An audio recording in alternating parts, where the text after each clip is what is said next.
Most about the response defensively last week? Just the execution of the game plan, the consistency all throughout the game. What happened in practice that led to such good results?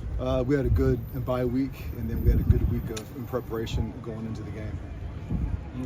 You used Marcellus and DeCarlos pretty much the whole time. What went into just shortening that rotation and using those two guys? Just kind of as the game was going, just felt like those guys were playing well, and just went with the hot hand that game.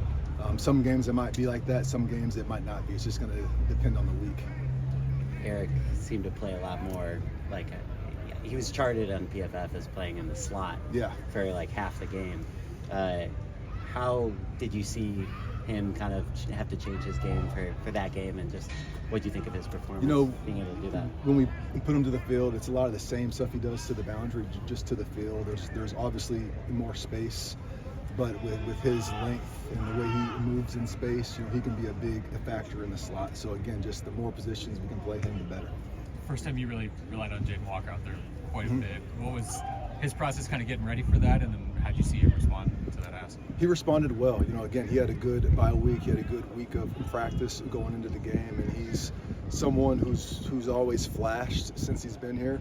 But just, I would say, the past month or two, you've seen him just play more consistent, communicate, and just really know what he's doing out there. What can be said about the consistency of Bishop Fitzgerald? He's right place, right time, and that when you're playing safety, that's an important task right there. And, he's made a ton of plays for us, and super happy that we have him. On that note, a couple of games in a row where a secondary player's gotten a sack. What's impressed you about those blitz packages? When we get in those in packages, just the more positions that are a threat to rush and can affect the quarterback, the more it makes the offense have to think who's coming, who's not coming. Are we going to slide to this guy and like this guy? So we just try to make sure that we can make as many people a threat as possible. I know you had to do that a lot last year just to create any pressure at all. How much more of a luxury is it to be able to use that more selectively? Very nice, because there's times where you might want to do some things from a coverage standpoint and disguise and let the guys rush. And again, like the more we can continue to affect the quarterback with four, obviously you want sacks, but if it's not sacks, it's just still like speeding up his process, getting him off the spot, anything we can do to make him uncomfortable. How helpful has Chad been this week with the game plan, just knowing his ties to Notre Dame? Things he knows about their personnel, more specifically, any information we can get help. So he's been a big help this week. How does an athletic 6'7" tight end challenge your defense? He's the best tight end we've played all year. He can block, he can run routes in line. They flex him out. They kind of line him all over the place, and he's very, very good attacking the ball. Some of the balls they throw to him downfield, like he's not open, but the quarterback really trusts him. He does a good job in tracking the ball. So, it's going to be a big matchup for our inside backers and our DBs. Bishop not only had that sack, he also had the TFL. So you talk about earning the right to rush the passer. What has he done to kind of be put in those positions and those blitz packages that he has those opportunities? It starts in practice. We obviously want to give as many guys the chance to rush as possible, but we give everyone the chance to do it in practice. And the guys that show that they can do it in practice, we allow them to do it in games. At what point did you know that he was ready for something like that? I would say in training camp. In spring everything was so new to him. He was still kind of like feeling his way through, and then in camp, like halfway through, you just saw something click, and you just saw him playing a lot faster, a lot more instinctive. Do you feel like the game is slowing down for Dez? I do.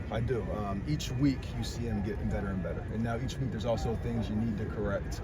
But again, for someone, this is his first year starting, first year really playing Mike. I think each week he's not making the same mistakes twice, and you're seeing him just continue to improve. What stands out most about Jeremiah Love and Notre Dame run game? Explosive plays. He has the ability to take the ball to the house every time he touches the ball.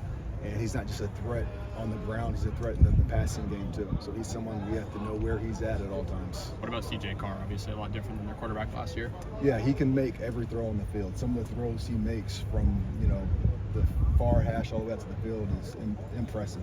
So they do a good job. They make you cover the entire field. He's very poised in the pocket. He gets rid of the ball fast. He processes fast. It's going to be a big challenge for our DBs. I know you've emphasized communication starting fast. Have you changed the game plan at all coming into Notre Dame, or have there been any other elements added? Each week the game plan is going to be different. It's going to be kind of tailored to how are we going to attack that team, how are we going to defend against what they do. There's always a certain percentage that we just kind of carry with us each week, but then other than that, it's always going to be a little bit different. So what are you carrying into this week? It's for Notre Dame to find out on Saturday. Notre Dame can be a hostile environment for USC. Aside from like the crowd noise and everything, are you doing anything to kind of prepare them for that? We're just staying locked in and just focused on us. We're not focused on who the opponent is. We just are just trying to just improve every single day, improve every single week, and we know if we do that, we're going to be a really good defense. What's the process as a staff when you do make some significant changes out, like how you use the linebackers in the last game? It kind of starts like in the off season. We try to teach guys as conceptually as possible, so guys just kind of understand the concepts of the defense, so that when we do need to move guys around, it's not just completely foreign to them. It's something that they somewhat understand, and then just getting as many reps of it in practice, walkthroughs, and meeting times as we can. Thank you, Coach Lynn.